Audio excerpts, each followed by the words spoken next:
തിരുവനന്തപുരം തുമ്പ Nehru junction സമീപം ബോംബേർ ബൈക്കിലെത്തിയ രണ്ടംഗ സംഘം നാടൻ ബോംബ് എറിയുകയായിരുന്നു. 2 പേർക്ക് പരിക്കേറ്റു. പരിക്കേറ്റവർ ക്രിമിനൽ കേസ് പ്രതികളാണ്. വിശദാംശങ്ങളുമായി തിരുവനന്തപുരത്ത് നിന്നും അർച്ചന രവീന്ദ്രനാണ് ചേരുന്നത്. അർച്ചന, എന്താണ് സംഭവിച്ചത്? പ്രതികളെക്കുറിച്ചുള്ള എന്തെങ്കിലും സൂചന പോലീസിന് ലഭിച്ചിട്ടുണ്ടോ? ജീന, പ്രതികളെ കുറിച്ചുള്ള സൂചന നിലവിലൊന്നും ലഭിച്ചിട്ടില്ല. അല്പസമയം മുമ്പാണ് സംഭവം ഉണ്ടായത്. തിരുവനന്തപുരം തൂമ്പയിലാണ് സംഭവം. രണ്ട് പേർക്ക് ഗുരുതരമായി പരിക്കേറ്റിട്ടുണ്ടെന്ന വിവരമാണ് ഇപ്പോൾ നമുക്ക് ലഭിക്കാൻ കഴിയുന്നത്. തിരുവനന്തപുരം തുമ്പ നെഹ്റു ജംഗ്ഷന് സമീപമാണ് ഇത്തരത്തിലൊരു ആക്രമണം ഉണ്ടായത്. ബൈക്കിലെത്തിയ 4 അംഗ സംഘമാണ് ഇത്തരത്തിൽ നാടൻ ബോംബ് എറിയുന്ന ഒരു സാഹചര്യമായിരുന്നു ഉണ്ടായത്. തുമ്പ സ്വദേശികളായ അഖിൽ, അതുപോലെ വിവേക് എന്ന അപ്പൂസ് എന്നിവർക്കാണ് ഇത്തരത്തിൽ പരിക്കേറ്റിട്ടുള്ളതും.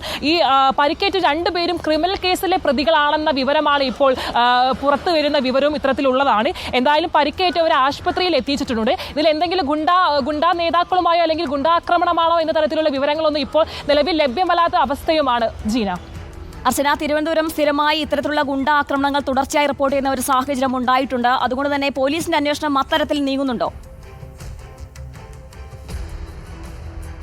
എന്തായാലും പോലീസിന്റെ അന്വേഷണം അത്തരത്തിൽ തന്നെയാണ് നീങ്ങുന്നത്. തുടർച്ചയായ ഗുണ്ടാക്രമണങ്ങളാണ് തിരുവനന്തപുരത്ത് ഉടനീളം, തലസ്ഥാനത്ത് ഉടനീളം നടന്നുകൊണ്ടിരിക്കുന്നത്.